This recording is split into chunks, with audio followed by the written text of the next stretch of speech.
Hola, ¿qué tal? Espero que estén todos muy bien. Vamos a charlar hoy con Rogelio López Guillemén sobre un tema que es muy interesante en la Argentina, a nivel institucional, a nivel electoral. Hemos charlado en su momento con él sobre ficha limpia y hoy la idea era conversar con Rogelio sobre el tema de la boleta única papel y sus implicancias institucionales. Rogelio es médico, es columnista, es escritor, es un polímata, como veníamos hablando recién, con habilidades en distintos campos del conocimiento, lo cual enriquece mucho su saber y su acción.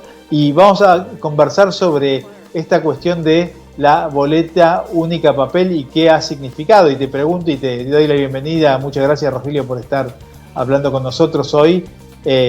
¿Cuáles son las implicancias, ¿no?, de estos cambios, pequeños cambios institucionales en términos electorales, que estamos viendo resultados en la política argentina y en las instituciones? Bueno, Martín, muchas gracias por la invitación, como siempre, muy generoso de tu parte, que me has tenido siempre tanta paciencia, en escritos y en audios y demás. Mira, la boleta única es un gran avance, Yo en el 2021 había subido un petitorio en change.org para ver de promoverla. Yo vivo en Córdoba y en Córdoba tenemos boleta única desde hace mucho tiempo. Claramente no es más difícil, como dice Kicillof, de utilizar. Los cordobeses no somos sobrenaturales que sabemos hacer esas cosas y el resto del país no. O sea, es absolutamente aplicable y hay distintas cosas que tienen a favor con respecto a las múltiples boletas. Hay cuestiones económicas. El hecho de tener que imprimir muchísimas menos boletas disminuye el costo. También esas cuestiones económicas están con respecto a aquellos partidos que son puros sellos, meros sellos, que lo único que hacían era juntar plata de la impresión de las boletas y se la quedaban, digamos. Eso ahora ya no sucede. También una cuestión ecológica, es mucho menos gasto de papel. Es simple, una simple cruz. Se evita la parte corrupta, como puede ser, por ejemplo, los famosos votos en cadena, que se conseguían un sobre y ya con ese sobre iban armando un voto cadena, tergiversando la elección. También se termina el tema de entregar los votos a cambio de alimentos o de dinero, que también se hacía antes. Hay distintos factores que muestran una mejora muy importante con respecto a esto. ¿Qué otras cosas me parece central? También los partidos chicos, o tienen menor cantidad de fiscales, o lo que se llama menor aparato, no necesitan fiscalizar todas las mesas, toda la elección para ver que hayan boletas. Solamente se tienen que limitar a la fiscalización de los escrutinios. Entonces, son muchos los factores. ¿Alcanza? Para nada. O sea, a esto habría que sumarle ficha limpia, a esto habría que sumarle probablemente los votos por circunscripciones, hacer que el votante tenga una relación más directa con quien va a votar. Son muchas las cosas, pero es un paso, creo, muy importante. ¿Pensás que ha sido determinante el hecho de contar con boleta única papel en las recientes elecciones parlamentarias para ver los números que vimos? No, o sea, ¿qué tiene a favor? Que no obligó a la Libertad Avanza a tener un número increíble de fiscales. Si uno se fija, en las otras elecciones habían campañas en búsqueda de fiscales por todos lados. En estas elecciones no sucedió. Creo que ese es uno de los puntos centrales. En cuanto a los guarismos, no creo que haya cambiado demasiado. El robo de boletas y demás, algo puede haber afectado en otros tiempos. Ahora es más difícil. La cantidad de votos que ha sacado el kirchnerismo era el esperable. Yo había hecho un PRODE en mi canal de YouTube acerca de cómo iba a salir las elecciones y le erré por un diputado al kirchnerismo. O sea, estuve ahí cerca. A Provincia Unida le erré por 2. Lo que sí hubo es muy poca votación en partidos provinciales chicos y se volcó todo eso a la Libertad Avanza. O sea, la diferencia en Buenos Aires principalmente fue que los votantes del PRO, que no habían ido a las elecciones provinciales, sí fueron a la nacional. Y probablemente el miedo de la vuelta al cuco los llevó a votar. Y te pregunto, aprovecho para preguntarte, que vos mencionaste antes la cuestión de ficha limpia.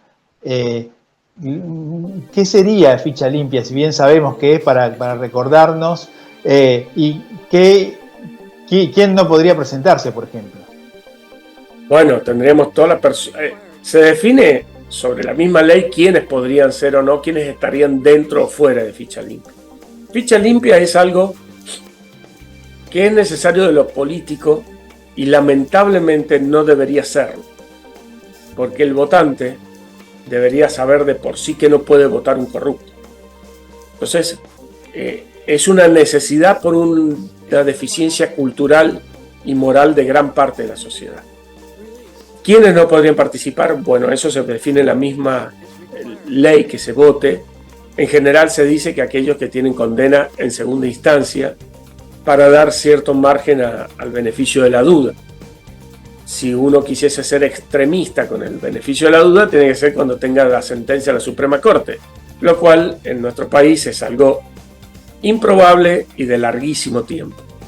Así que creo que el punto sería probablemente decidirlo en lo que sería condena de segunda línea, o lo que serían las cámaras.